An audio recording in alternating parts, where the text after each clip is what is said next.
नमस्कार दोस्तों। आज हम लोग पढ़ने वाले हैं चौथी अनुसूची फोर्थ शेड्यूल। इस फोर्थ शेड्यूल में दिया गया है राज्यसभा में स्थानों का आवंटन है। मतलब कि जो हमारा उच्च सदन है, संसद दो सदनों से मिलकर बना हुआ है। कौन कौन से? राज्यसभा और लोकसभा, और एक पद है राष्ट्रपति। ठीक है। और यहाँ पर दोस्तों कितने राज्य में कितनी सीटें आवंटित की गई हैं राज्यसभा के लिए, उनका विवरण दिया गया है, तथा यूटी में कितनी सीटें आवंटित की गई हैं, ये चौथी सूची में अनुसूची में विवरण जो है इसका दिया गया है। और यहाँ पर दोस्तों अगर थोड़ी सी बात की जाए तो हम अलग से अगर देखें यहाँ पर, तो जो सबसे ज्यादा सीट है दोस्तों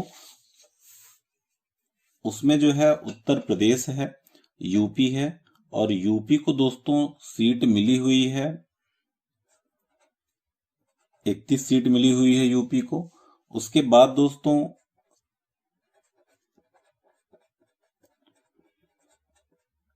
महाराष्ट्र के पास है 19। उसके बाद दोस्तों तमिलनाडु के पास है 18। पश्चिम बंगाल हो जाएगा, वेस्ट बंगाल और बिहार, इन दोनों के पास दोस्तों 16-16 सीटें हैं। तो फिलहाल हमें ये याद होना चाहिए कि 31 सीट कहाँ पे है, यूपी के पास है। ठीक है।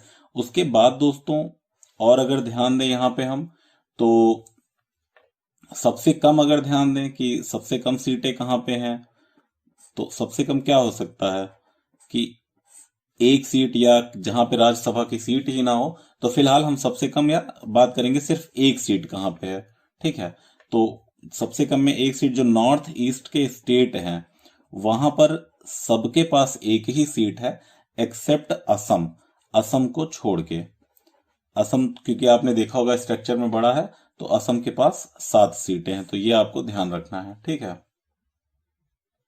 तो ध्यान रहे दोस्तों, मैं सबसे कम में एक की बात कर रहा हूं, वरना तो हमारे पास 5 यूटी ऐसे हैं, 5 यूटी ऐसे हैं जिनके पास सीट ही नहीं है, नो सीट। ठीक है। आप कौन कौन से दो हैं बता सकते हैं? आप बताइएगा हमें कि किन्हें सीट मिला हुआ है।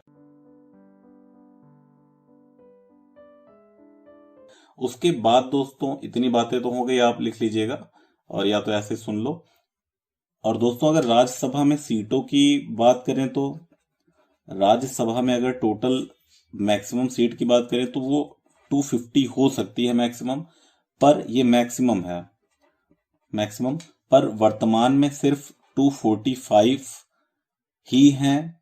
और जिनमें से दोस्तों जो है 12 मनोनीत किए जाते हैं। किनके द्वारा? 12 मनोनीत किए जाते हैं राष्ट्रपति के द्वारा।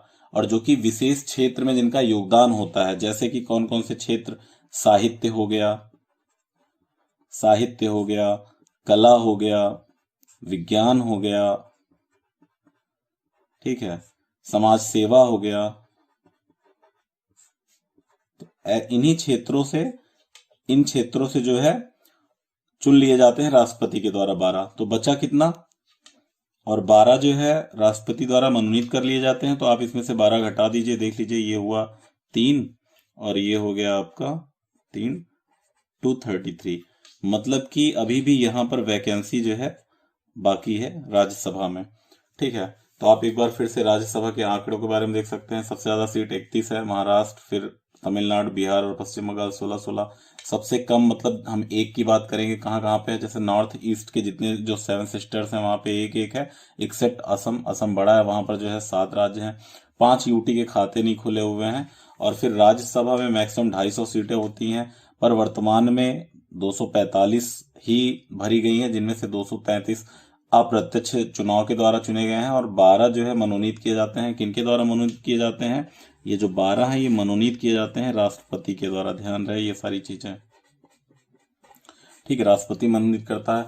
किस बेसिस पे मनोनीत करता है ये देख लीजिए आप लोग। ठीक है। ये बेसिस होता है मनोनीत करने का, तो ये याद होना चाहिए आपको। ठीक है। इसके बाद दोस्तों अब हम देखेंगे फिर से जो है 5वीं अनुसूची को, 5th शेड्यूल को। तो यहां पर दोस्तों प्रशासन तथा नियंत्रण से जुड़े प्रावधान हैं। तो कैसे प्रावधान है? प्रशासन तथा नियंत्रण से जुड़े प्रावधान। और कहां कहां पे? अनुसूचित क्षेत्रों तथा अनुसूचित जनजातियों वाले क्षेत्रों में प्रशासन और नियंत्रण से जुड़े प्रावधान है। तो दोस्तों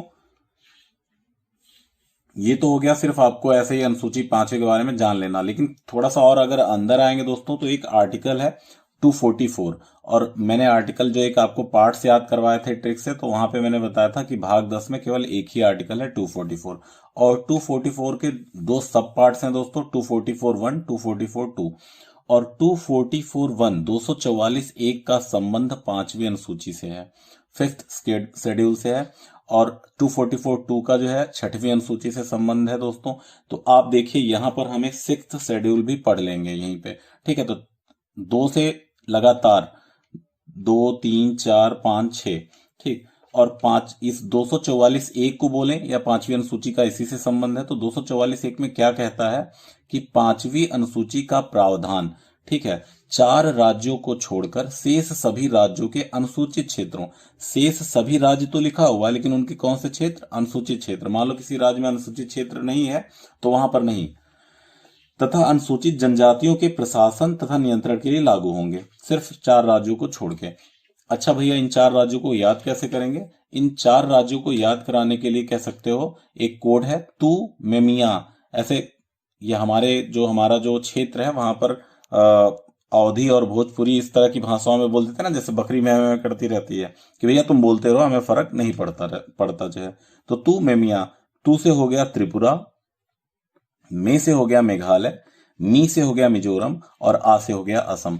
तो मतलब इन 4 राज्यों को अगर छोड़ दिया जाए तो 244(a) में मतलब 5वीं अनुसूची में इनका संबंध है, और दोस्तों जानते हैं आप इन्हीं चारों का संबंध 6वीं अनुसूची से है, ठीक है। तो चारों में क्या क्या है अब देख लीजिए, 244(2) में क्या लिखा है, 4 राज्यों के जनजातीय क्षेत्रों के प्रशासन के लिए लागू होंगे, जनजातीय क्षेत्र मतलब ट्राइबल एरियाज।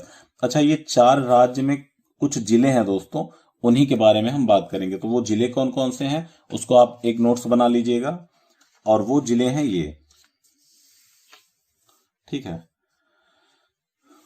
तो ये देखिए आप